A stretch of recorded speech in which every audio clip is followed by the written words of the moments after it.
Gloria a Dios, Dios les bendiga, hermanos, en esta hermosa mañana. Bueno, una vez más nos acercamos para poder reflexionar sobre la palabra del Señor. Hoy, 4 de mayo del 2020, vamos a tocar el tema de la justificación. Amén.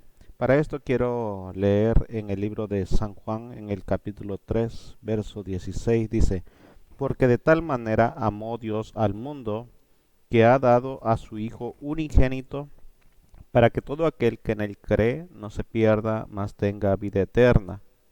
Porque no envió Dios a su Hijo al mundo para condenar al mundo, sino para que el mundo sea salvo por él.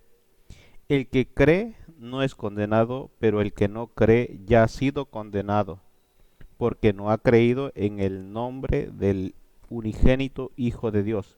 Y esta es la condenación, que la luz vino al mundo, y los hombres amaron más las tinieblas que la luz, porque sus obras eran malas.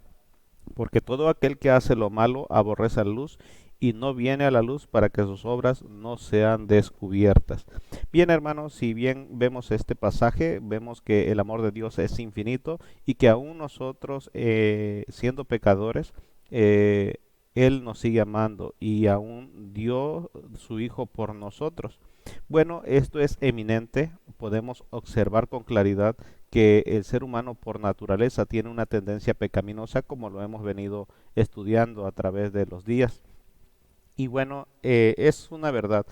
Todos los seres humanos nacidos en este mundo de una mujer, con excepción Jesucristo, somos pecadores. Nacemos siendo pecadores y nacemos siendo condenados. Estamos condenados desde el vientre de nuestra madre, desde el momento de nuestra concepción, ya somos condenados.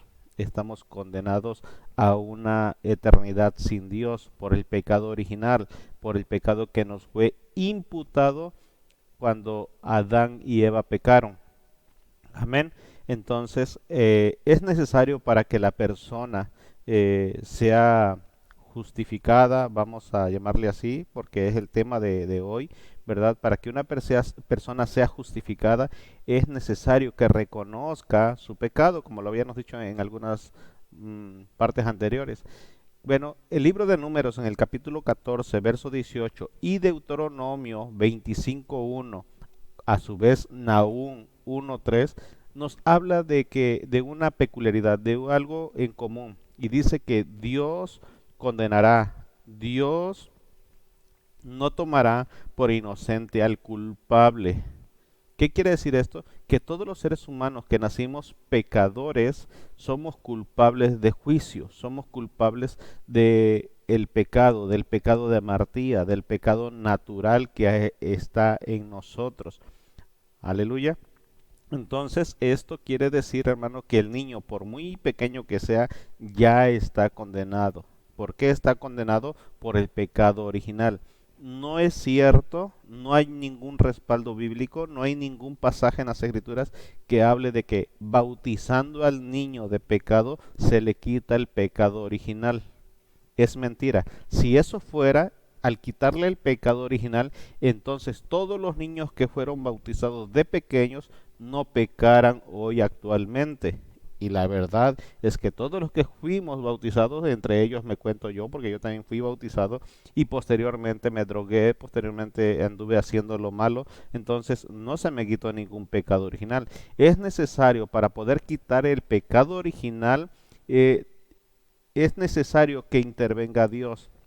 Como decíamos en algún momento, es necesario que Dios salga a buscarnos, Dios sale a buscarnos, nos encuentra y cuando nos encuentra nos da una gracia, una fe para que podamos entender y comprender el Evangelio. ¿Cuál Evangelio? El Evangelio de nuestro Señor Jesucristo, la muerte y la resurrección de Cristo en la cruz.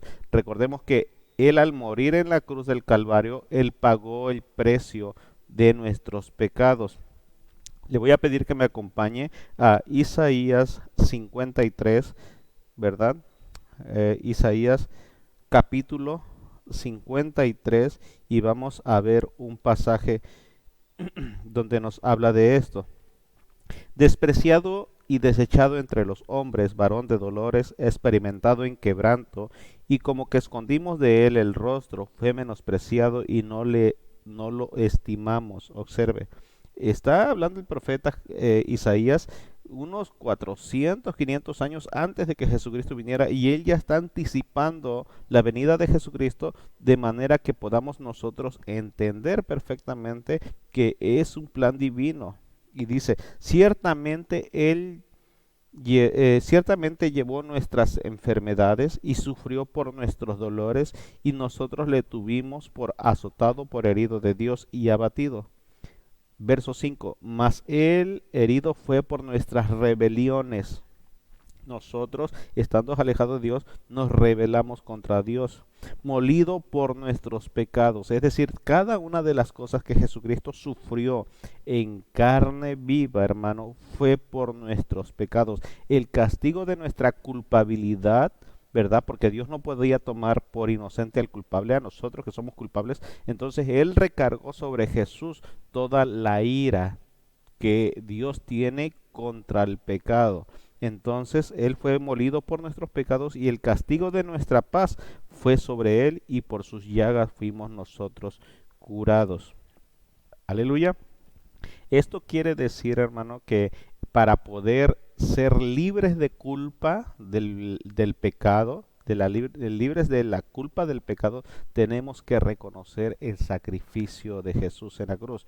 Ahora bien, cuando hablo de la palabra reconocer, no estoy diciendo que sepamos que Él pagó por nuestros pecados y que sepamos que Jesús murió en la cruz. No estoy hablando de eso. Cuando hablo de reconocer, es de valorar la muerte por mis pecados. Y si yo sigo pecando el día de hoy, teniendo conciencia de esto, entonces yo no estoy valorando el sacrificio de Jesús en la cruz. Aleluya.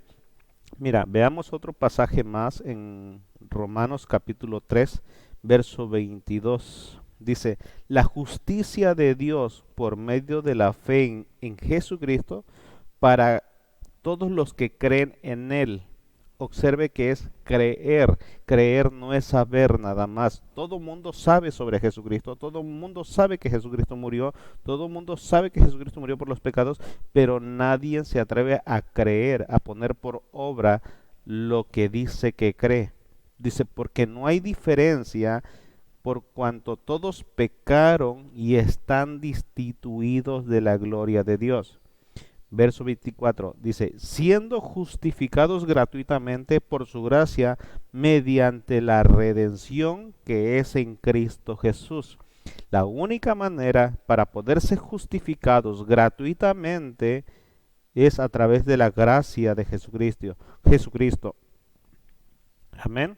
Entonces, Romanos 5, el apóstol Pablo también nos escribe ahí más adelante en Romanos 5, dice, en el verso 1, justificados pues por la fe tenemos paz para con Dios por medio de nuestro Señor Jesucristo, por quien también tenemos entrada por la fe a esta gracia en la cual estamos firmes, y no nos gloriamos en la esperanza de la gloria de Dios. Y no solo esto, sino que también nos gloriamos en las tribulaciones, sabiendo que la tribulación produce paciencia, y la paciencia prueba, y la prueba esperanza. Y la esperanza no avergüenza, porque el amor de Dios ha sido derramado en nuestros corazones por el Espíritu Santo que nos fue dado. Porque Cristo, cuando aún éramos débiles, aún a su tiempo murió por los impíos. Ciertamente apenas morirá alguno por un justo. Con todo pudiera ser que alguno osara morir por el bueno. Mas Dios muestra su amor para con nosotros en que, siendo aún pecadores, Cristo murió por nosotros. Observa, hermano y amigo que nos escuchas, la única manera en que nosotros podemos ser justificados de nuestros pecados, de nuestros delitos, de nuestras infracciones contra Dios, porque cuando tú pecas, pecas contra Dios, no pecas contra la persona. Cuando tú pecas contra Dios, entonces tú eres culpable ante Dios. Tú y yo somos culpables ante Dios. Y la única manera en que podemos nosotros ser justificados de nuestra culpa es aceptando el sacrificio de la cruz. Amén. Dios mediante mañana te voy a dar las pautas de cómo podemos arrepentirnos reconociendo el sacrificio de la cruz. Pero quiero que entiendas esto con claridad, que nosotros la única manera en que podemos ser justificados de nuestros delitos y de nuestros pecados es aceptando el sacrificio de la cruz. No sabiendo, aceptando el sacrificio de la cruz. Que Dios te bendiga y que tengas un excelente día. Medita en estas palabras y las citas que te he otorgado de manera que puedas reflexionar en ellas y que tengas un bendecido día. Amén.